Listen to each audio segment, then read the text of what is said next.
خوش اومدید به ویدیو یهویی از من توی این ویدیو کلا این ویدیو ضبطش یهویی شد و اینکه من توی این ویدیو با همچون چیزی آشنا شدم که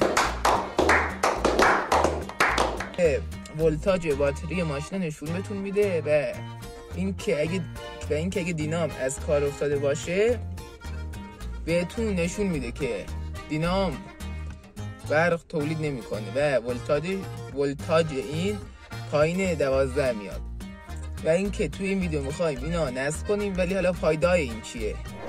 واسه کسایی که میخوان سیستم بندن که حتما باید این باشه، چون که اگه که دینام ماشین کار نکنه و متوجه نشید پاته سیستمتون خونده میشه. اینکه ماشین پیکان مدلی از اینا داره که به شکل ولتاژ نشون نمیده، فقط عقربه‌ایه، فقط نشون میده که دینام برق تولید میکنه یا نه، که توی این ویدیو میخوایم اینا به روش نصب کنیم و ببینیم نصبش چه شکلیه. پس اگه میخوای که بفهمی چه شکلی میخوایم نصب کنیم و از این چیزا، تا ادامه ویدیو با من باش. Let's go. خب بچه ها، الان اینا که مال اینجا بوده، خب کاری بهش نداره اینا و این کلا شاید به پرسید که این چی هستن اینجا، واسه چی ضبط ماشینت اینجا نیست. همه اینا تقصیر اینه، واسه این که توی تابستون از شهر گرما خلاص بشیم این به داد ما میرسه. این کولر آبی که یه نوع کولریه که با آب کار میکنه واسه ماشین. حالا ما توی ویدیو کار به این چیزا نداریم و اینکه میخوایم اینا وصل کنیم.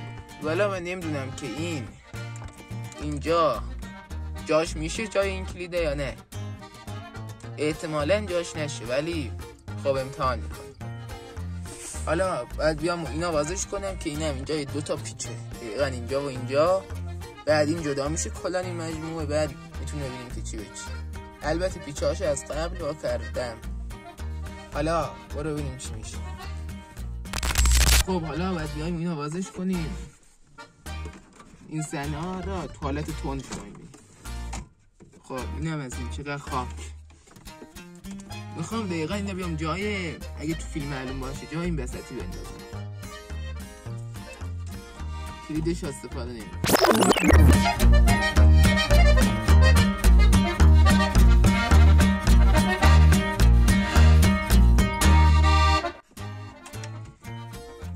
این آزاد شد. حالا ببینیم که این جاش نیست اینجا.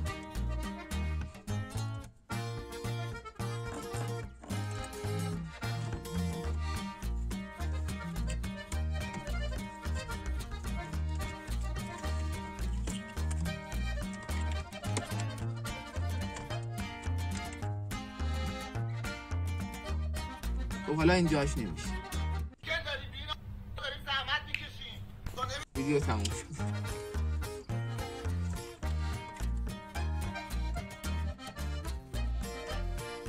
حالا من نمیدونم بچه اینو بیام گشادش کنم، میترسم که این فابریکی خودشه، چون به چخ بره. بچه یه فکر بزنیم زدش که من الان اینا بیام و دقیقا اینا به شکل کج به اینجا بزنم.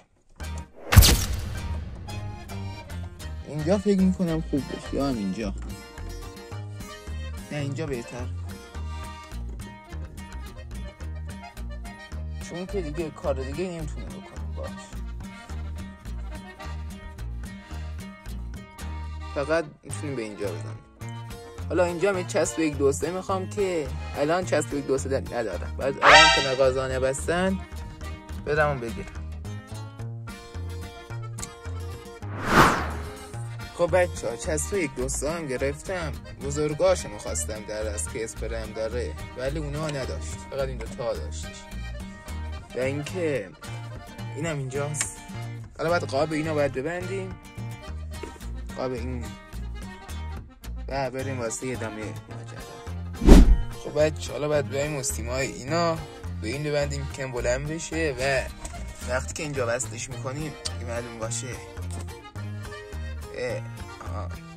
اینجا وصلش میکنیم سیمش تا پشت اینجا برسه، چون که من الان میخوام بیام و دوربینم چون من میخوام بیام و اینا به سیمای بخاری وصلش کنم، چون که از پشت از جلوش سویچ میاد.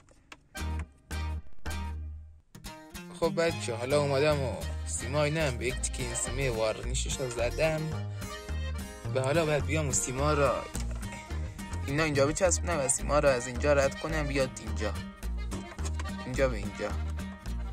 راستی واسه این میگم که میخوام از بعد سویچ باشه که وقتی که ماشین خاموش میکنن اینم خاموش بشه و این دائما روشن نباشه که باتری ماشین بخواد بخوابونه. خب بچه چرا کیفیت ویدیو خیلی خوب شد. واسه این بود که پشتم اون موقع آفتاب بود، آفتاب پشت شما و اینکه کیفیت ما بد بود.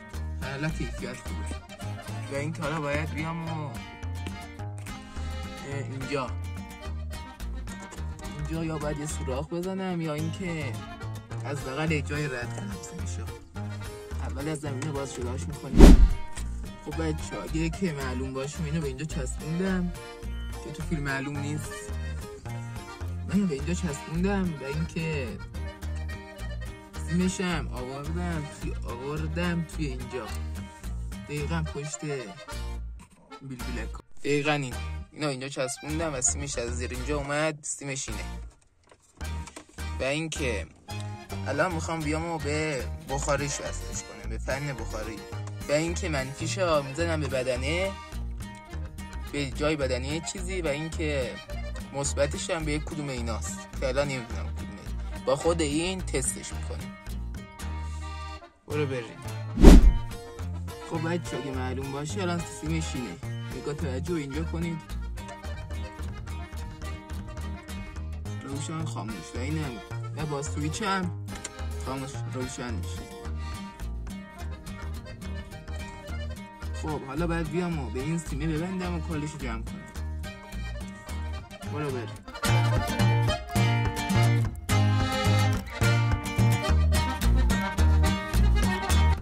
خب بچه حالا من اومدم و اینم بستمش. من دیگه از بستن کنسول و این چیزا دیگه فیلم نگرفتم چون فیلم خیلی طولانی میشه. و اینکه به این شکله.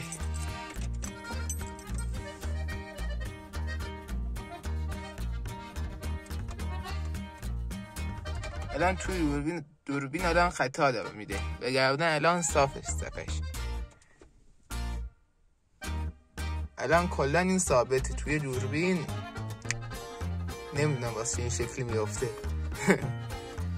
خب و اینکه دیگه همینو دیگه پایان ویدیو رسیدیم و اگه که تا الان ویدیو ها میبینی و هنوز لایک و کانال ما ساب نکردی حتما بکن که من خیلی خوشحال میشم. ازت ممنونم. تا ویدیو بعدی خداحافظ.